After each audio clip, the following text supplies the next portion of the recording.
algunos recuerdos de la teleserie Gamboa, una muy querida y recordada serie de los años 80.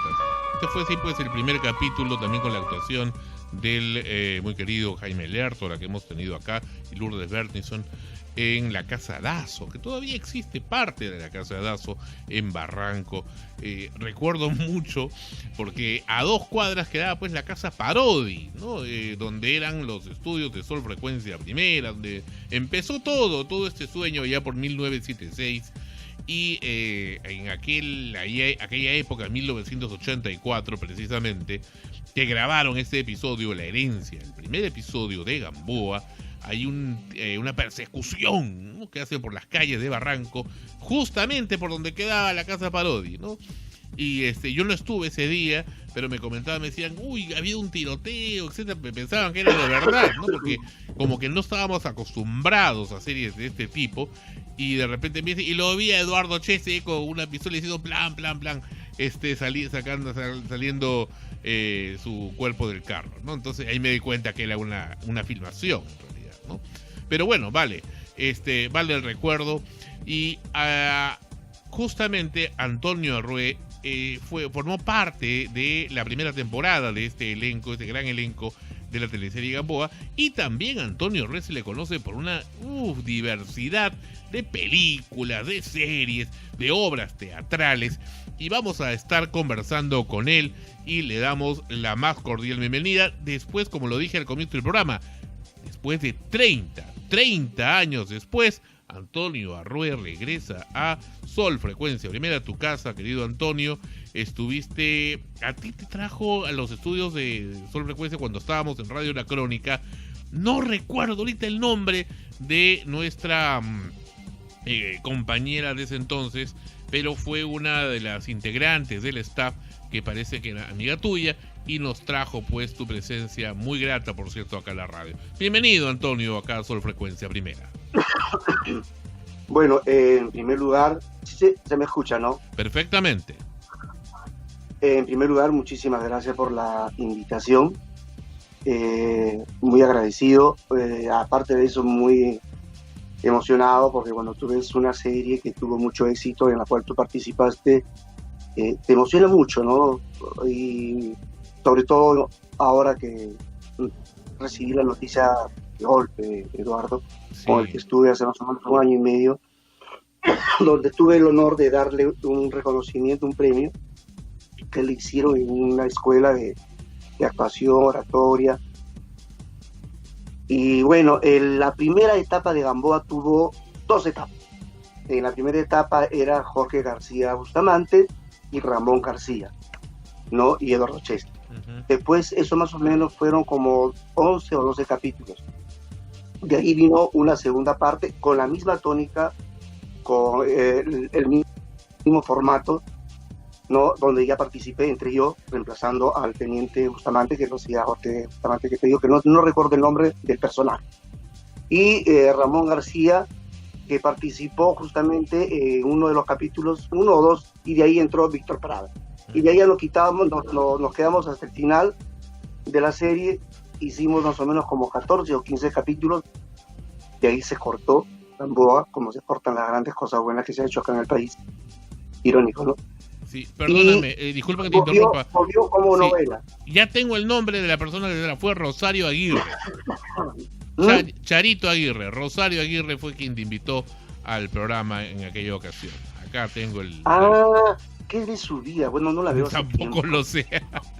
Capaz ahora por el reencuentro de Navidad, la encontramos siempre en Navidad, el reencuentro de las generaciones de Sol Frecuencia Primera. Rosario Aguirre, ¿no? Rosario Aguirre, claro. Puga, claro.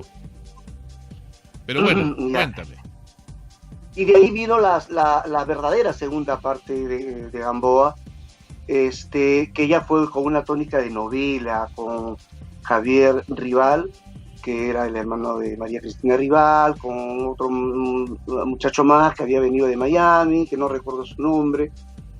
Ya tuvo una tónica de novela que la verdad ya perdió bastante sintonía, y sobre todo perdió el interés porque la gente quería ver Gamboa, que en ese entonces paralizaba Lima. Teníamos un rating de, sin exagerar, y 80 y tantos, a veces nos pasábamos a 90 y tantos, porque Lima se paralizaba. No miento, Lima se paralizaba y toda la gente veía pues Gamboa. Y recuerdo que un amigo me dice, te he visto en Miami, en una serie policial. En una serie policial, digo, en Miami. Sí, Gamboa. Y estaba con unos amigos americanos y el comentario era que era una serie muy natural, muy real, a diferencia de Starkey Hodge, porque justamente estaba en la época de Starkey Hodge y la otra Claro. que era Paquita, creo, ¿no? Que bueno, los americanos, tú sabes qué es lo que te ponen, el ingrediente de ficción, el ingrediente de que todo lo puede, etc. Y lo nuestro era muy, muy, muy natural y real. Y me llamó para contarme eso, ¿no? Que a sus amigos americanos les había gustado muchísimo y que se estaba dando en Miami y en otros sitios más de Estados Unidos. Y ya después me enteré que Gamboa la habían paseado por todo el mundo, hasta en el África. Lo rico es que, bueno, para nosotros los peruanos y sobre todo los que vivimos en Lima, es que te mostraba pues zonas de Lima, ¿no? Barranco especialmente era el lugar favorito para grabar, o San Isidro, por Camino Real, en fin, o Miraflores. Entonces, como que te reconocías, a diferencia de las series como Starkey Hodge que comentas, o Los Magníficos, en fin, series de la época, en este caso, tú mismo te reconocías, ¿no? O sea, a mí me da mucho gusto y me da mucha nostalgia ver el frontis de mi casa, la casa Parodi, de aquella época, pues, que tenía escasos 15 años, ¿no? Me da mucha nostalgia ver no solamente la casa, sino todos los alrededores, ¿no? Las zonas por donde yo vivía. La Casa Lazo era pues era el símbolo de Cinetel, ¿no? Y Lucho Llosa la tuvo muchísimos años hasta que era una casa maravillosa que tenía muchos ambientes, te podías hacer muchas cosas a la vez ahí. Y después, bueno, ya pues se terminó todo eso y creo que una parte ya la construyeron, pues también problemas de herencia. Lo que Gamboa no solamente se grababa, te diré, en Barranco, Miraflores, porque nosotros nos hemos ido a grabar al Callao, Muerte en el Puerto, por ejemplo, y nos hemos ido a Comas, nos hemos ido a barrios, a Los Conos.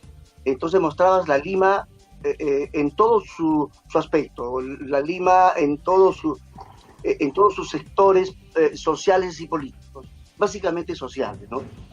La gente que vivía en Los Conos, que vivía en los barrios residenciales, mostrábamos la Lima en general, cómo era, ¿no? Lo que sí nunca se mostró era la miseria porque se vivía y las cosas que les encanta mostrar a los medios de comunicación, ¿no? Para que vengan pues la gente de afuera de Europa y de plata para ayudar. Eso no me parece, porque Lima, en nuestra identidad, nuestra idiosincrasia y nuestra historia no es solamente miseria.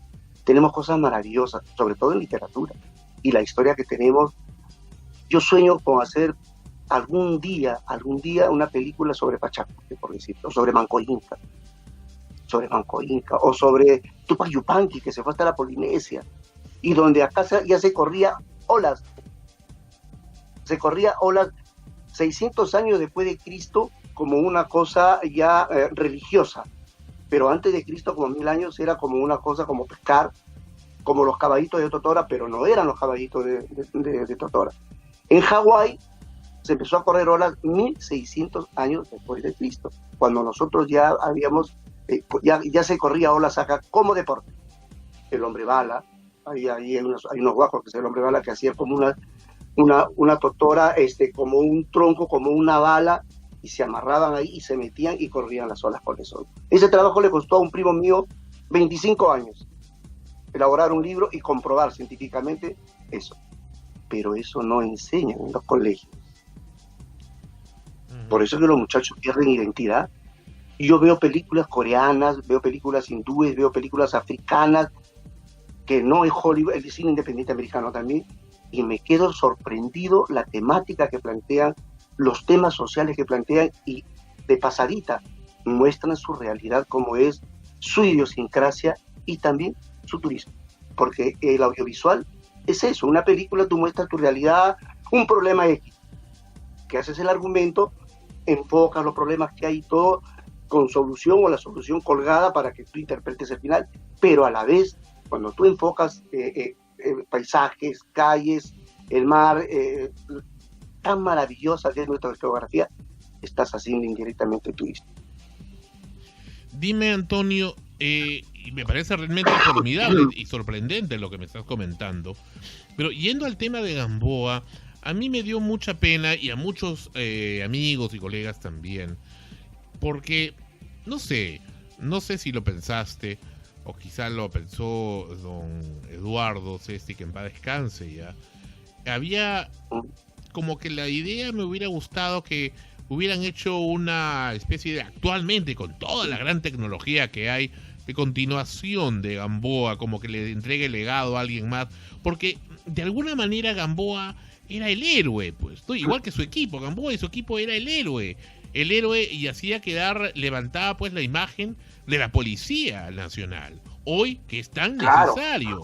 Entonces, habiendo series actualmente que si bien son de humor, de algo un poco, digamos, superficiales, pero ¿por qué no dedicar a un programa o a una serie de este tipo actualmente, cuando hay tanta tecnología que por supuesto lleva años luz a la que hubo hace 25 años, cuando existía esta teleserie? Esa es la gran pregunta del millón, ¿no? ¿Por qué nuestra televisión ha caído tanto si cuando vino el golpe militar, la televisión, yo escuchaba a mi maestro que hablaban lo que era la televisión, lo que era Simplemente María, Natacha, y antes de esas grandes novelas, y los actores pues tenían trabajo, hacían novelas al año, se hacían 12, 16 novelas al año, ¿no? Y al principio se hacían en vivo, y después de ahí viene el golpe militar. Se hizo mucha televisión en el golpe militar, yo me formé en la televisión con el golpe militar, y después se entregan a los dueños. Ya vino de ahí Su Comedia Favorita, por Lucho Llosa, y después vino Gamboa, vinieron novelas como La Casa del Frente, etcétera, etcétera, y de ahí que estábamos subiendo, ¿por qué volvimos a bajar? De ese bajón empezamos otra vez a subir, y de ahí otro bajón, y de ahí no nos estamos levantando, y cada vez estamos más atrasados en cuanto al contenido de la producción nacional. ¿Qué cosa ves? ¿Qué ves? Al mediodía, en la tarde, en la noche, ¿qué ves? Chismes, perdónenme, chicas, muchachos, ¿a quién le interesa el poto de ajeno? Efectivamente. Pero sí, pero es que no, pero eso es carnecita, pues, al morbo. Pero yo te digo, querido Antonio, si digamos un programa como este de Gamboa, hoy por hoy, inclusive cogiendo perdóname, sí, perdóname porque me fui a otro extremo. En base a lo que tú estabas diciendo, hace 2 años más o menos que me encontré con Lucho Llosa, después de años, y Lucho Llosa conversando, no tenía ni un capítulo, se habían perdido todos en Panamericana, en La Mauta, etcétera, etcétera. Me dijo: Antonio, estoy pensando, ahora que Eduardo le han amputado una pierna, está mal, me encantaría, yo estoy estudiando, hacer una serie de el mayor Gamboa en su silla tipo Ironside, claro, con su mismo equipo, ya todos mayores, ya todos ascendidos de grado, todo, pero siempre comandando un equipo que combate la delincuencia, el crimen y todo. Y me gustaría, Lucho, le dije, tendría un éxito bárbaro, porque Gamboa, hasta ahora la gente me reconoce en la calle por Gamboa, aparte de las otras cosas, ¿no? Pero me dicen: Gamboa, ¿qué pasó con Gamboa? ¿Qué pasó con...? Y por todas partes que yo he ido en el Perú, con mi carro, ese carrito azul que tú ves en las series, que es un Renault, ese carrito es mío. Lo llevaba ahí a la serie. Entonces, con ese carrito que me paseaba, en cada pueblito que llegaba, me reconocía. Gamboa. Fue un boom. Pero ¿qué crees y que pasa? En lo que tú estás pensando ahorita. Antonio, si es una serie que podría traer dinero, que es lo que los canales quieren, dinero efectivo, sintonía, dinero, y venta publicitaria, ¿por qué no lo ponen? ¿O estamos hablando que hay una agenda setting que no lo permite? Mío, el azul. Ya, sí, dime. ¿Sabes por qué? Porque yo creo que a los auspiciadores les encanta auspiciar basura. Porque yo no encuentro otra explicación lógica, razonable, con tanta buena literatura que tenemos, con tanta historia tan rica que tenemos. Yo en las universidades les decía a mis alumnos, ¿Por qué ustedes saben más sobre la historia de los americanos, sobre Francia, Inglaterra? ¿Por qué? No porque hayan leído, porque han visto sus películas. Y no saben nada de nosotros. No saben quién es Tupac Amaru, Micaela Bastidas, Atupari, etcétera, etcétera. No saben, pero sí saben sobre Superman, Batman, Robin, etcétera, etcétera, etcétera. Porque no quieren invertir en eso. Porque el pueblo no está preparado. Nos hemos olvidado de la cultura y la educación. Hay un pedagogo, sociólogo que se llama Jorge Bucay, argentino, que después de muchos experimentos que él hizo a nivel mundial, reconoció y se dio cuenta que la única solución que tiene un país que está en el subdesarrollo, no está en el tercer mundo, está en el quinto mundo, que a mí me revienta cuando dicen eso, porque el mundo es uno solo, es la educación. Un pueblo educado, un pueblo sabe pensar y sabe tener un criterio y razonar. Educación. Pero mientras más le des basura, es basura. Y hay una película alemana que no recuerdo ahorita el título, es muy buena, que le dan al pueblo basura, basura a los alemanes, ¿no? Y hasta que un productor dice que él hacía ese programa. O sea, estoy cansado de darle al público basura y mentira. Quiero hacer un programa bueno y ver que los ratings son mentiras. Bueno, todo el mundo se enfrenta a él, pero logra hacerlo. Y dice una cosa muy bonita, con esto termino lo que te estaba diciendo. Una semana el público se quejará. La siguiente semana se va a quejar menos y va a empezar a tomar interés. La tercera semana, más a la cuarta semana, tiene su público metido en un programa cultural. Así de simple. Uh-huh. O sea, es la insistencia. Tienes que verlo sí o sí, porque no te dan basura. Uh-huh. Ana Rosa, adelante.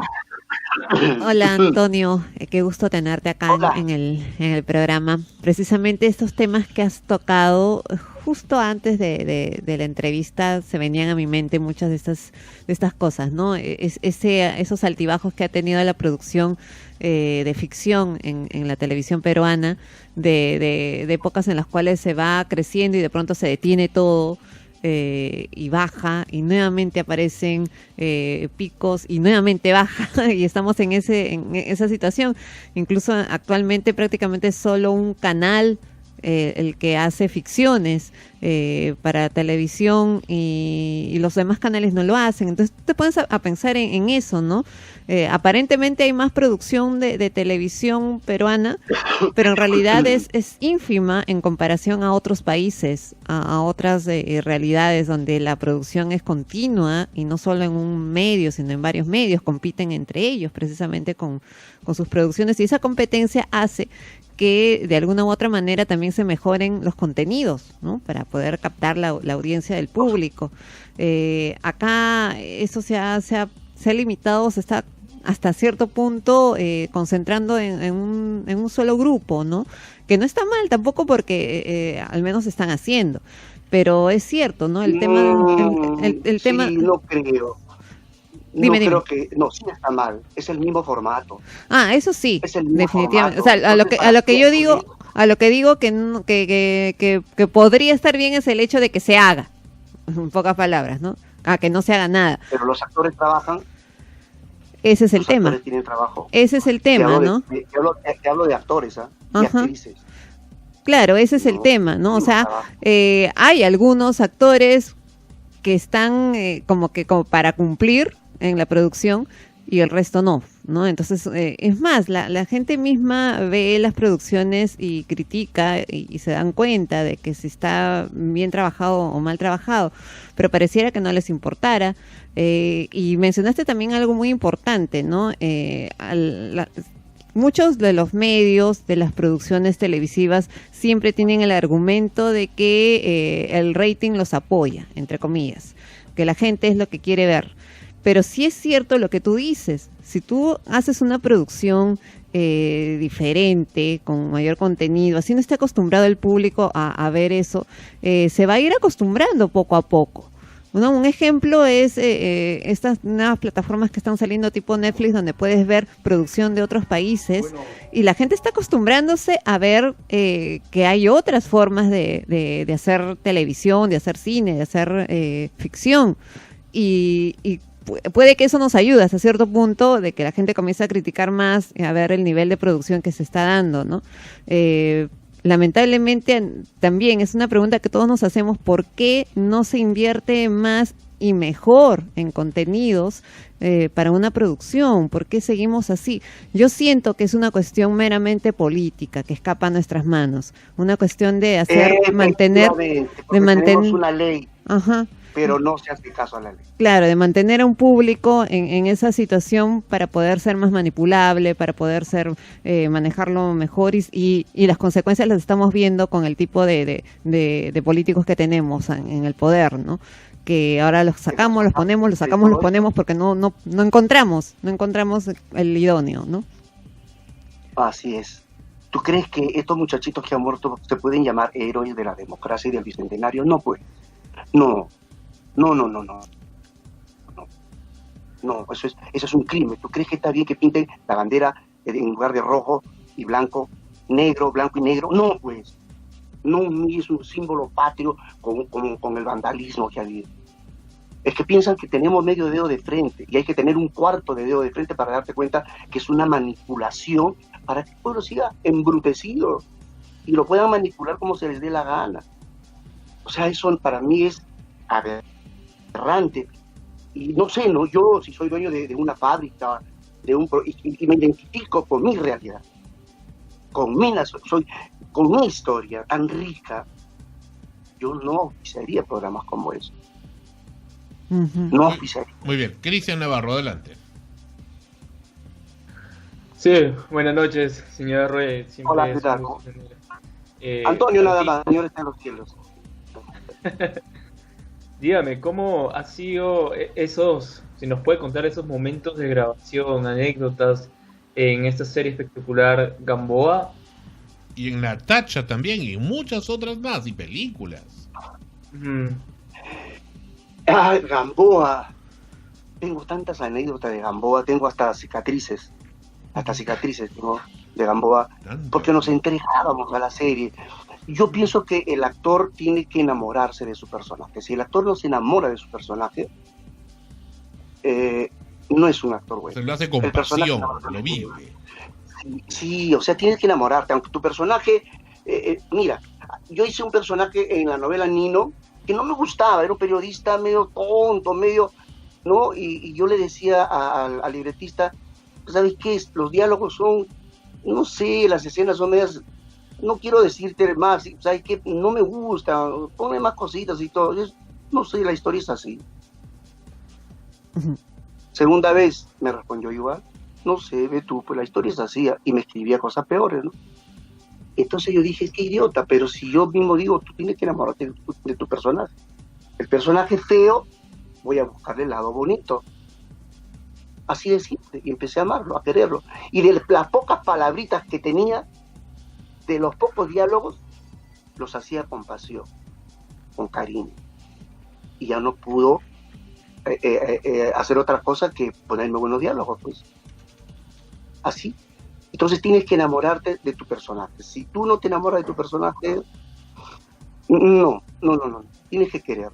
Entonces nos entregábamos de lleno. He tenido caídas, me he rodado. Es decir, que nos quedábamos de madrugada al día siguiente, hasta por decirte 6 de la mañana, y al día siguiente a las 9 teníamos que continuar, porque se grababa una semana completa, y el lunes en la mañana, o a más tardar, al mediodía, Moshe Dampurgan, que era el editor de Gamboa, estupendo editor, editaba, y tenía que salir a las 8 de la noche. Y a las 8 de la noche salía la primera parte, y el tipo estaba, porque era la otra parte de una grabación, del audiovisual en general, es el editor. El editor es una pieza importantísima, es una estrella más. Imagínate cuando hicieron Cleopatra, cuando el cine era de celuloide, el editor que tenía que cortar, ¿no?, las películas y después piezar, porque no habían visto nada, y después visualizar.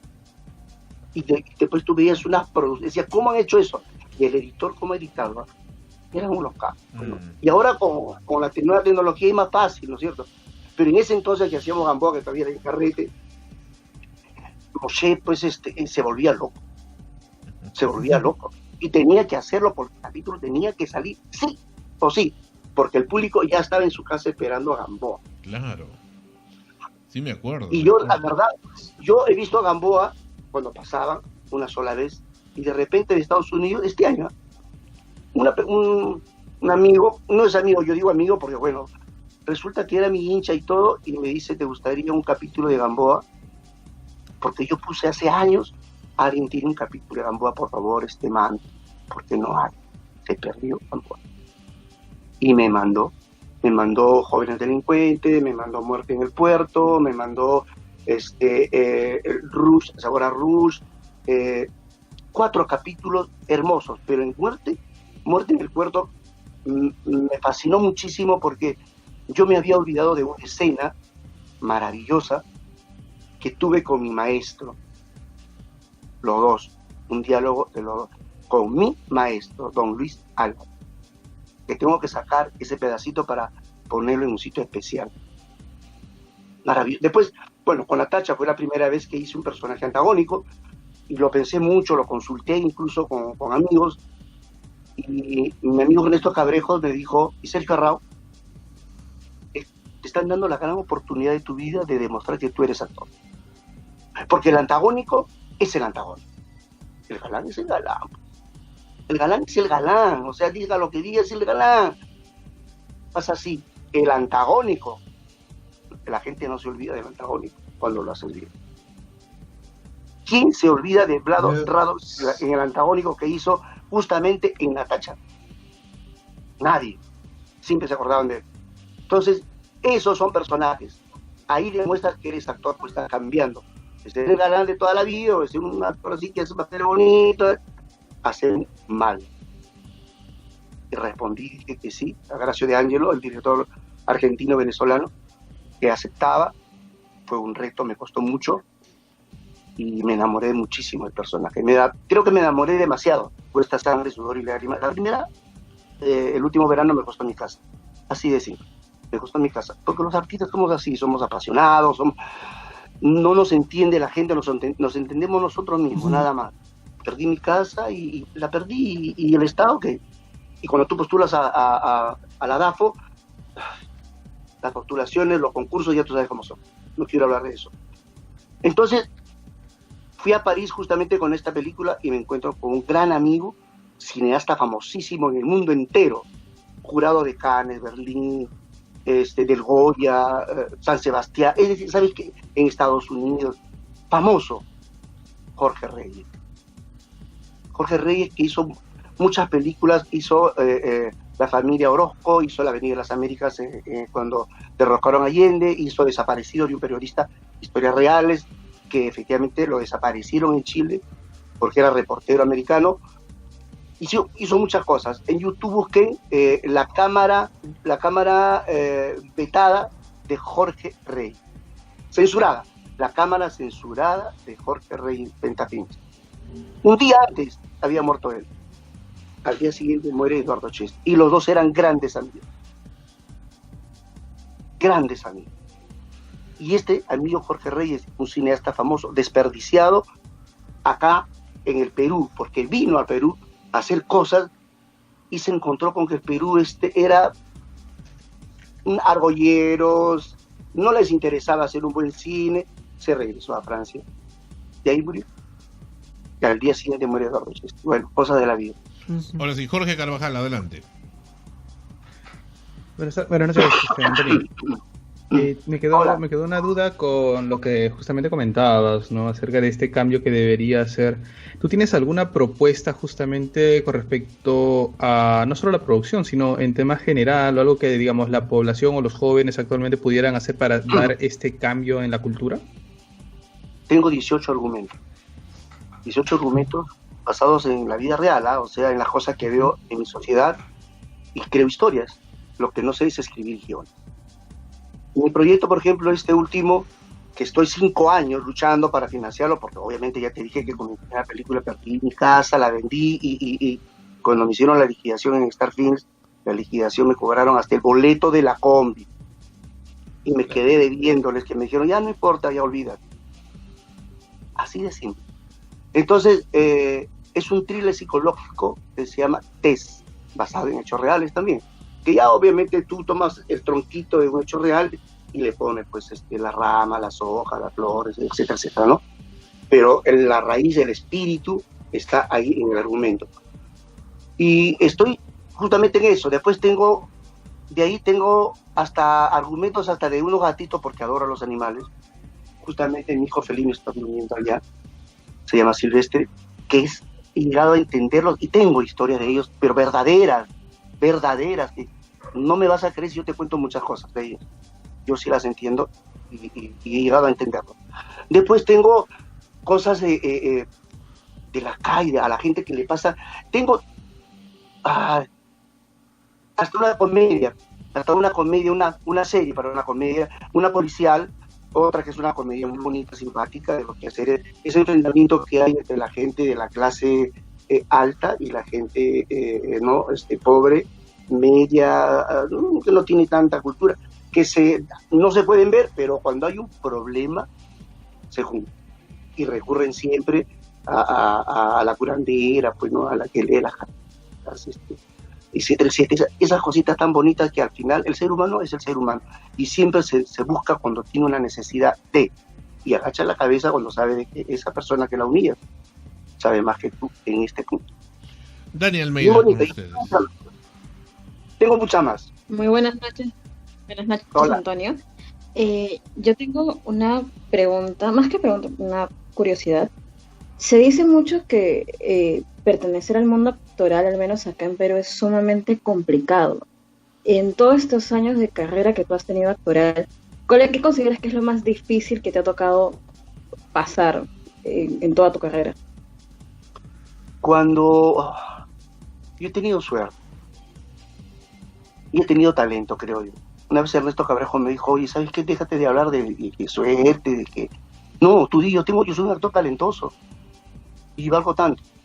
Entonces, yo he tenido oportunidades para irme a México, a Argentina, a Colombia, bastantes oportunidades. Y siempre me salía trabajo en mi país. Siempre hacía comerciales, locuciones de comerciales, fotonovelas, radionovelas, televisión, teatro, cafeteatro, cine y doblaje. Acá hicimos doblaje de novelas brasileñas, de películas, de series japonesas, de dibujos animados, muchas cosas. Se perdieron. ¿Y por qué se perdieron? Por la mezquindad, por no pagar bien. Nada más ni nada menos. Esa es una historia maravillosa para contar cómo empezamos nosotros a doblar las novelas. Nos teníamos que aprender el texto completo, pero nosotros lo adaptábamos. Porque una cosa es que te lo den traducido y cuando tú lees la traducción no encaja con el lip sync, pues. Entonces teníamos que nosotros adaptarlo. Es una historia linda. Todo eso se perdió. ¿Y por qué se perdió? ¿Y por qué escogieron Perú? Porque tenemos el dejo neutro. Yo detesto cuando escucho a un muchachito que te lee las noticias así, y en el Perú, en Lima, unos policías se estaban atacando, se estaban dando. ¿Y por qué y ahora es censurado? ¿Por qué me das ese final golpeado? Nosotros no hablamos así. No sé si lo has escuchado tú en todas las narraciones de prensa, ¿no? Están narrando un reportaje y tienen un... Ese final es detestable, detestable. No hablamos así. ¿Por qué golpeas? Malogras nuestro dejo.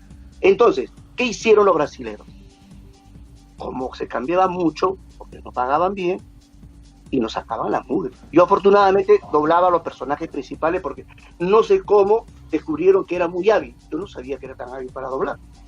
Entonces siempre tenía los personajes principales y me soplaba de todas maneras todo el día. Pero habían actores que hacían personajes chiquitos y no podían estar desde las 8 o 9 de la mañana hasta las 3, 4, 5 de la tarde. Era injusto y reclamaba, ya, sácalo y que venga otro a hacer su personaje. Entonces, muchos cambios de voces a los brasileños no les gustan. Y se fueron a otro sitio a buscar. Entonces de ahí corrieron y los chilenos empezaron a aprender el dejo peruano.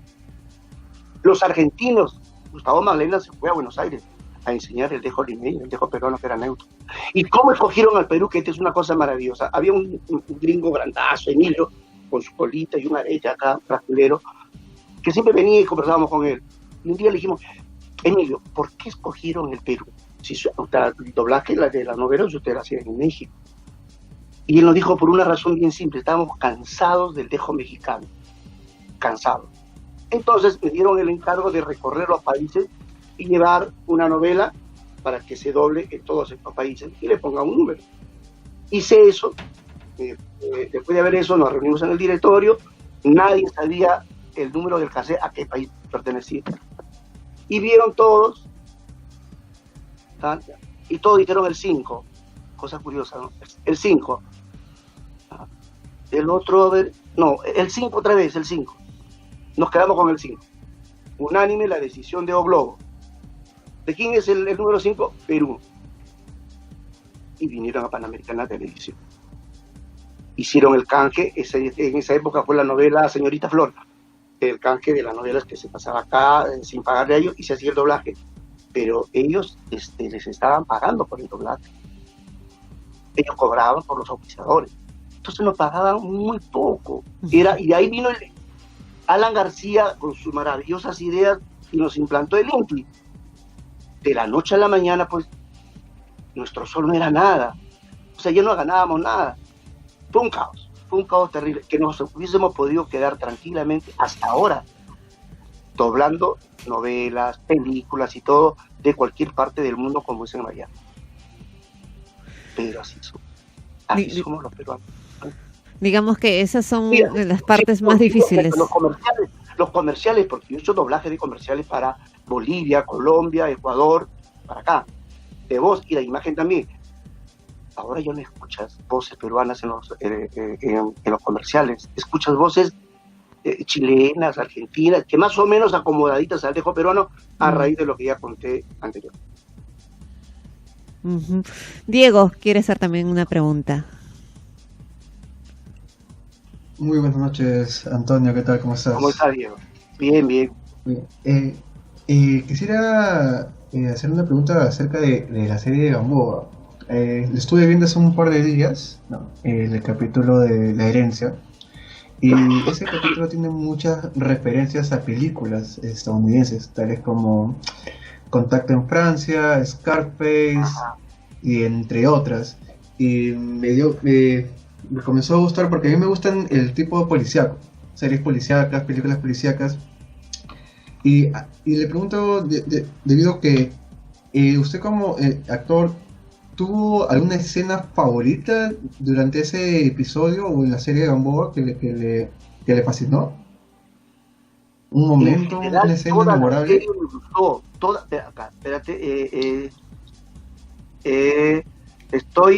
Les estoy mandando en este momento a Rolando 2 capítulos. A Sandra, perdón. Rolando. Ya.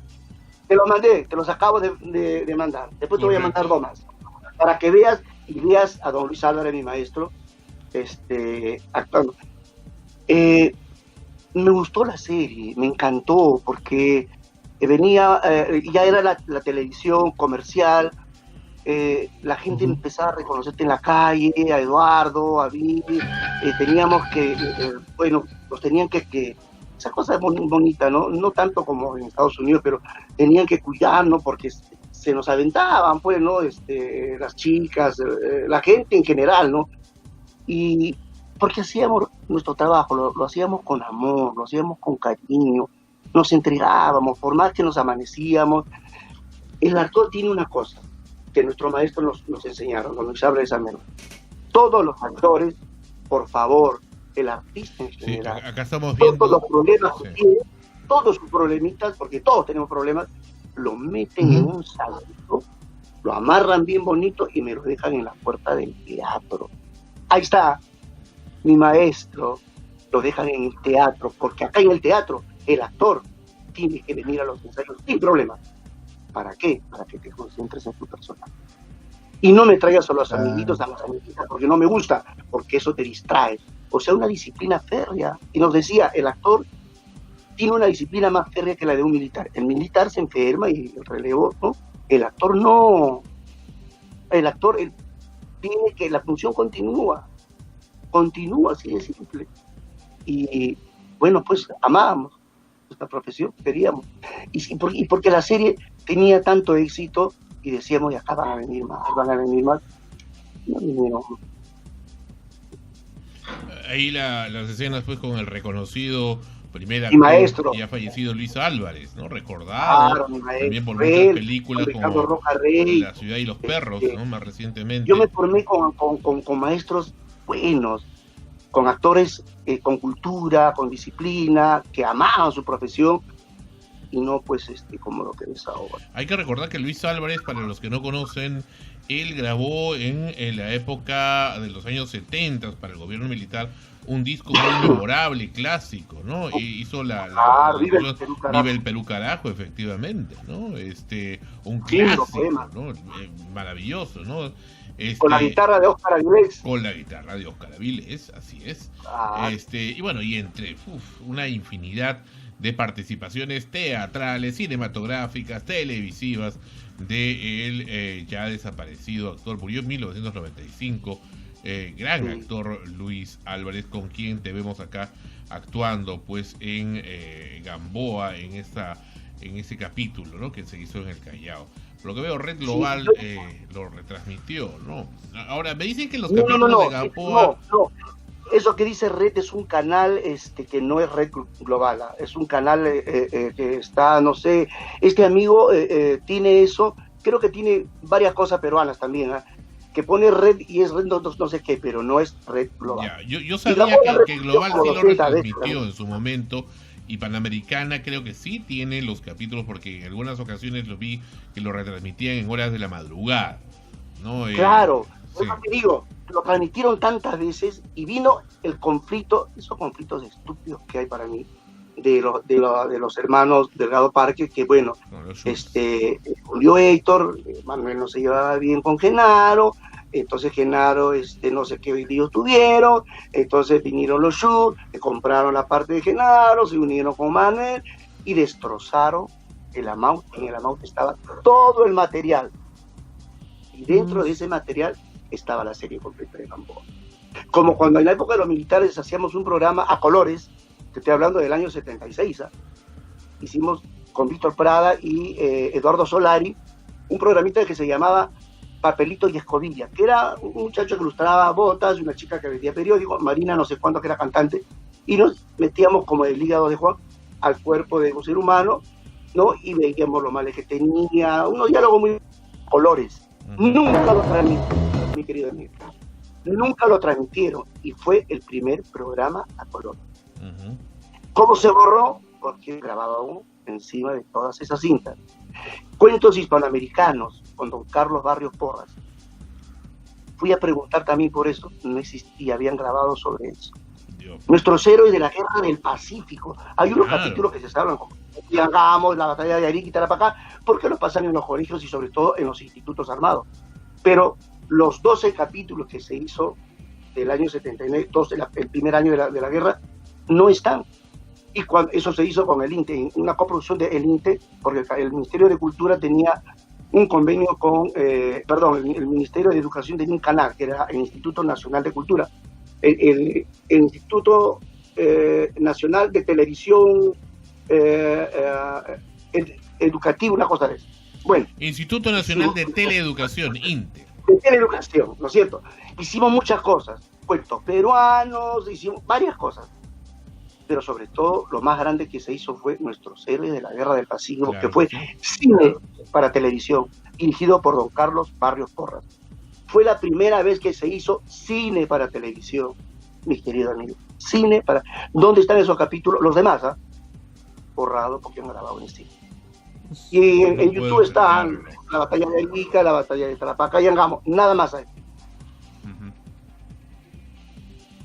No puedo creerlo. Cuando escucho estas cosas digo, ¿cómo amamos lo nuestro, no? Porque en otros países no hubiesen hecho eso. No hubiesen hecho eso. Por eso es que cuando quieren hacer alguna mención o referencia, pues utilizan pues videos como el tuyo, ¿no? De aficionados que como que se lo grabaron y esa es la referencia que toman los canales actualmente, ¿no? Como que hubiera habido una catástrofe, una guerra mundial, una bomba atómica que se hubiera tirado todo y ahora por ahí como que quedan esparcidos algunos pedacitos y eso es lo que cogen, ¿no? Sí, eso es así. ¿Sabes que cuando hacemos el doblaje, cuando hacíamos el doblaje, vino una trome, que fue la que me quiso llevar a México, Lisa Wheeler, que era la voz de doblaje femenina en México. Trabajaba para 8 compañías de doblaje y hacía teatro. Y me decía, Antonito, vamos. Porque cuando ella vino acá, se dio cuenta que era muy rápido para doblar. Acá están perdiendo el tiempo. Pero una cosa muy bonita dijo, me dijo, ¿por qué la televisión peruana está así? Cuando hicieron la escena de Simplemente María, en vivo, nosotros en México nos jalábamos los pelos y decíamos cómo los peruanos han hecho eso, de transmitir una boda real, entre comillas, ¿no? En vivo, no grabado, en vivo. Estaban tan adelantados que nos dio envidia. Y ahora, ¿por qué están así? La agenda SETI. La agenda SETI. México. Ahí está, esa es la gran explicación. Lamentablemente, acá veo también al gran actor peruano, creo que también ya fallecido, Luis Vega, que actuó de Don Pedro en la película Juliana muchos años después. Sí. Ahí está también en Gamboa, mucho más joven, por supuesto. Bueno, y Ricardo Blume. Sí, Ricardo Blume, si se quedaba acá, él mismo lo dijo en una entrevista, ¿no? Con Tola. Si me quedaba acá, bueno, no sé, y vino acá a intentar a poner, a producir teatro. Y se dio con la espada, con la cara en la pared, porque no recibió apoyo ni ayuda de nadie. Y él decía, los actores creen que tenemos plata, no tenemos plata. Y lo que ganamos es para vivir. Hay épocas buenas y hay épocas flacas, ¿no? Que no hay producción. Con mayor razón acá todavía, ¿no es cierto? Entonces dijo, me voy, porque perdí toda la plata que traje para hacer cultura en mi país, y la perdí. No iba a quedarme acá, no, me regresé a México. Y murió en México. Acá vemos también a la reconocida actriz nacional, Mariela Trejos, ¿no? Que hace ella es colombiana. ¿Ah? Ella es colombiana. No, reconocida actriz, bueno, digo nacional porque en realidad más se le conoce en el Perú, está arraigada, es como si fuera peruana, pero hace creo que un año, 2 años sacamos acá un reportaje en Extremos donde estaba en una situación muy calamitosa, ¿no? Muy delicada. Eso es lo que yo no me explico. ¿Qué pasó, no? Hay muchos actores que terminan así, yo digo, pero ¿por qué? ¿Qué pasó? No hubo orden, no lo sé, ¿no? Bueno, yo no sé cómo terminaré también, ¿no? Así que mejor Es que mira, tú concursas con un proyecto y tú sabes que tu proyecto es bueno. Estás segurísimo. Y lo importante de una persona es eso, estar seguro de lo que vas a hacer, segura de lo que vas a hacer y de que bueno, que sí va a tener éxito. Tu seguridad empieza ahí. Y postulé a la DAFO, iban a dar como 700.000 el año pasado. Y habían como 200 que participaban. ¿Cuántos premios había? 9. Obviamente que el mío no estaba. El mío estaba en los mejores proyectos. O sea, en los 90 mejores proyectos. Pero no estaba dentro de los 9, iban a recibir premios. Pero si mi proyecto hubiese tratado sobre, y no lo digo en un sentido peyorativo porque conozco el Perú de palmo a palmo, y he estado en comunidades andinas como en comunidades selváticas tomando masato y arriba comiendo sentado. O sea, conozco mi país. Pero si tú haces una producción donde ves la realidad indígena, hablando de un hecho, en Aymara, las Punas, las Yaví, los sufriendo y padeciendo, dale premio para que lo haga y se vaya a los festivales de Europa. A mí no me gusta eso. Porque mi realidad no solamente es esta, mi realidad es otra. Tengo una historia riquísima. Tengo los cuentos de Abraham Bartelomar, López Albuja, César Vallejo, tengo Ciro Alegría, Julio Ramón Ribeiro, Gallinazo sin pluma, que es terrible, Cuervos Blancos, que es terrible. Entonces tengo tanta literatura buena, ¿y por qué no hacemos nuestra literatura? Escorza, con el Redoble por Rancas, ¿por qué no hacemos eso? ¿Por qué cada capítulo de Redoble por Rancas, cada capítulo es una superproducción? ¿Y por qué no hacemos eso? Y no tiene que ser aburrido, ¿eh? Y no sé, porque ese es el estribillo que dice, no, eso al público no le gusta, eso aburre. No. Si tú lees la Revolución Francesa o si tú lees Los Miserables, lo lees, te apasiona porque te gusta leer la literatura, todo. Pero si tú lo ves en la pantalla y cómo han enfocado y cómo la han adaptado, oye, pasan las 2 horas como si nada. Pero te enteraste de Los Miserables, te enteraste quién era Víctor Hugo, te enteraste de lo que era Francia en ese entonces. ¿Y por qué no podemos hacer nosotros eso? Porque no tenemos... Señor Antonio, si la producción de Gamboa fue tan buena, ¿por qué no se realizó una película? ¿O se tuvo pensado realizar una película? Lucho Llosa tenía pensado muchas cosas, pero de ahí, como no le ligó ni nada, se fue a Estados Unidos y, bueno, dirigió pues a Sharon Stone, o Stallone, ¿no? Otras cosas, porque Panamericana, pues ya no depende de él, porque era una burbuja de Panamericana. Entonces, Panamericana, ¿qué es lo que hizo? Hizo la burbujita para que haga risas y salsa, que no sé cómo se llamaba, la burbujita Cinetel, que hacía Gamboa y podía hacer otras cosas, la burbujita de esas empresas chiquititas que yo no sé para qué, ¿no? Y bueno, vamos a esperar si se va a hacer, espere. Le dijeron ya, pero como novela. Y se hizo Carmín, perdón, y se hizo esto. Después Carmín, bueno, que enfoca pues un tema de la juventud, ¿no? Un profesor, una alumna que se enamora del profesor, que ahora estaría vetado porque sería acoso. Uh-huh. A ustedes, por ejemplo, ya no se les puede decir qué bonita es, porque me está acosando. Qué pena, ¿no? Qué pena. Perfecto. Entonces, sí. De ahí se fue, pues, y se acabó. Pero puede volver. Más bien, coméntale a don Lucho Llosa.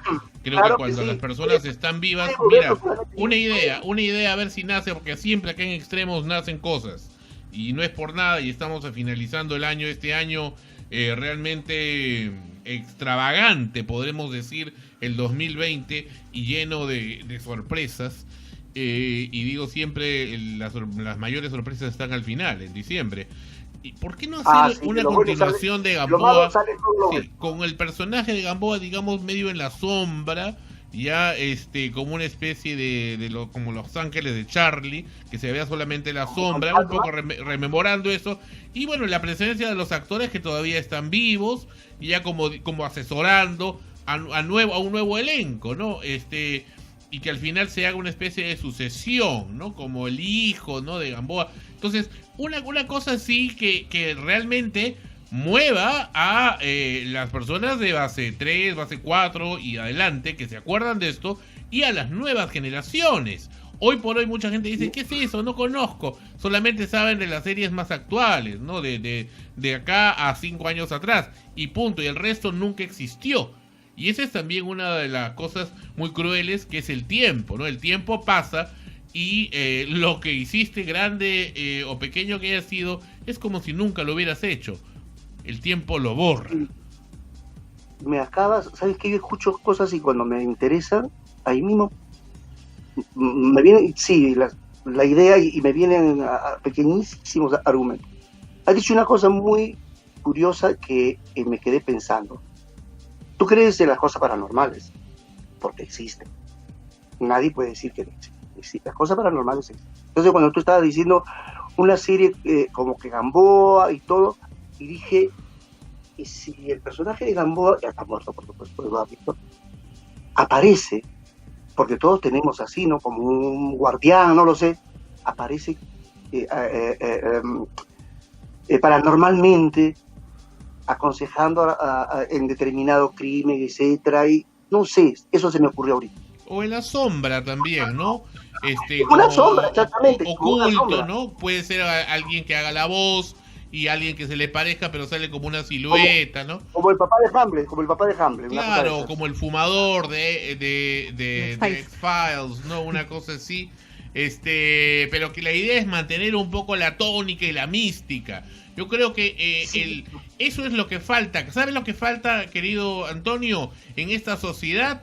Lo que hoy en estos momentos la sociedad necesita, tiene una sed descomunal y brutal, es de un superhéroe. Necesita un héroe, necesita alguien en quien creer. Mira, una sociedad no tenga superhéroes. No lo tiene, son necesarios, te levanta, te pone de ejemplo. Tú no me vas a decir, con el mayor respeto por las personas que están en el espectáculo, que la señora Susy Díaz es un ejemplo, ni me vas a decir que la señora Magali Medina es un ejemplo, por el amor de Cristo, de Dios. Entonces, acá necesitamos gente que levante... ¿Qué cosa dije al inicio de esta conversación? No, pues no hay ejemplo. A que levante la policía, que levante entonces, pero en forma entretenida, en forma divertida. Entonces, como un poco, creo que podría volverse a hacer, y si se hace con la tecnología actual, se pueden hacer maravillas. Yo digo, siempre hemos comentado acá y somos muy insidiosos en esto. Yo digo, joder, tantos programas basura veo que se crean en la televisión e invierten una cantidad enorme de dinero y luego cierran. Digo, ¿pero para qué invirtieron tanto, Dios mío? Sí, pero mira, justamente el problema está ahí, en la inversión. ¿Quién invierte? Claro, ¿quién lo financia? El auspiciador, buscas auspiciadores para que te va a dar la plata así nomás. El problema es el capital. Mira, hoy por hoy el internet... O sea, que te compro una hora y lo produzco, yo consigo mi capital y todo. Te compro una hora. ¿Qué hora quieres? Obviamente tiene que ser una hora. Y la gran ventaja, querido Antonio, es que hoy por hoy el internet nos puede permitir hacer eso. Sí. Por eso que a nosotros nos corrieron del dial en 1996, pero estamos acá, todavía no hemos muerto. A Dios gracias que justo en 1996 nació el internet y nos convertimos en la primera emisora, la emisora más antigua del Perú, transmitiendo en internet, y acá estamos. No nos pudieron matar, no nos pudieron erradicar. Sí, así pero pueden hacer audiovisuales. ¿Perdón? Puedes hacer audiovisuales. Se pueden hacer 1000 cosas. Entonces, creando series como la que te comento, le devuelves, le generas un líder. Por ejemplo, ¿qué líder grande, con todos y sus errores, tuvo el Perú a nivel mediático? Augusto Ferrando. Ya se murió en 1999. Con todos sus errores, era alguien que de alguna manera... Es 1000 veces mejor que lo de ahora. ¿Ah? Es 1000 veces mejor que lo de ahora. Pero por supuesto, era la gente que creía en él. Nadie obligó a las personas a que vayan a su entierro en el cementerio del Ángel. Se llenó como una procesión. Entonces, ese es un ejemplo. O sea, cosas espontáneas. Y después de él, un poco Tulio Loza, lamentablemente, se quemó con las elecciones de Vargas Llosa en 1990 por parcializarse. Pero mucha gente también creía en él, en su personaje de Camotillo. Hoy, lamentablemente, no hace un buen papel en Willax, se parcializa. No es ni la sombra de lo que fue. Sí, lo veo y da pena. Sí, bueno, y no está con los libretos de don Augusto Polo Campos, que para descanse. Pero, como te digo, la mediática y la sociedad necesita de un héroe, necesita de varios héroes, de varios superhéroes que vengan acá, aunque sea en la ficción, pero igual la ficción y lo que se proyecta en la mediática es también un reflejo de lo que en el imaginario y en la mente de las personas y en sus corazones y en sus cerebros va ocurriendo, porque todo empieza a partir del pensamiento. A partir del pensamiento comienzas a crear cosas, y es precisamente lo que la mediática puede hacer. Si no lo hace la mediática de señal abierta, tranquilamente en el internet se puede hacer, y al final es lo que va a presionar para que la mediática lo tome en cuenta. Dejo la idea abierta. Dentro de todos los proyectos que tengo, que te he hablado, tengo un proyecto de una miniserie que justamente es eso, que es policial. Es policial. A raíz de una noticia muy desagradable de hace años en el periódico, pensando, se me vino a la cabeza a elaborar un argumento, y lo asocié con unas películas, y se puede hacer así, mezclé eso y tengo un argumento para una miniserie de 6 capítulos nada más, 6 capítulos que serían el boom, hasta nombre tiene, que son superhéroes, o sea, no son superhéroes, ¿no? Sino son el ejemplo de unos profesionales relacionados con la policía, relacionados con el crimen. Claro, en ese momento, hace poco, la gente comenzó a perderle la confianza a la misma policía, imagínate. Le pierde la confianza a sus autoridades. Pero fue de la noche a la mañana, ya de golpe. Pero ya se venía de antes, se veía venir desde antes. Para otro fue total, a rajatabla. Entonces, acá faltan arquetipos. Necesitamos crear arquetipos, y esa es una labor mental que tiene que ser plasmada en la mediática. Querido Antonio, ha sido un enorme placer tenerte aquí en Extremos después de 30 años. Yo creo que por alguna razón ha sido esta nota contigo. Solo Frecuencia Primera, tu casa, como siempre. Te trajo nuestra querida, y hoy que no sé dónde estará, María del Rosario Ocharito Aguirre Puga, Mi saludo para ella, no sé dónde esté, no la vemos desde 1991. Debe estar siempre bella, como siempre. La recuerdo por sus minifaldas de esa época. No te olvides tampoco. Claro, muy bien. Ella. Ni yo. Bueno, está bien. Agradecido profundamente por la invitación nuevamente. Agradecido por las preguntas a los muchachos. Que si están metidos en las comunicaciones, se informen bien y que defiendan nuestra cultura. Nosotros somos a la par con los sumerios. Cabal. A la par con los sumerios y muchas cosas más, ¿no? Entonces, rescatar eso, saber nuestra historia. El que no sabe su historia no puede tener identidad. Así es. Y yo creo que los políticos no tienen identidad porque no conocen. Estoy segurísimo, ¿no? Y ya no quiero hablar de eso porque da vergüenza. Antonio, muchísimas gracias por habernos acompañado y yo creo que será hasta muy pronto. Gracias. Claro que sí. Nos vemos. Gracias. Chao, chao. Ha sido Antonio Arroe con nosotros aquí en Extremos. Hemos estado recordando viejos tiempos de la serie Gamboa, pues en ocasión del sensible fallecimiento del primer actor Eduardo Chesti esta semana aquí en el Perú. Bueno, antes de irnos al corte y hablando de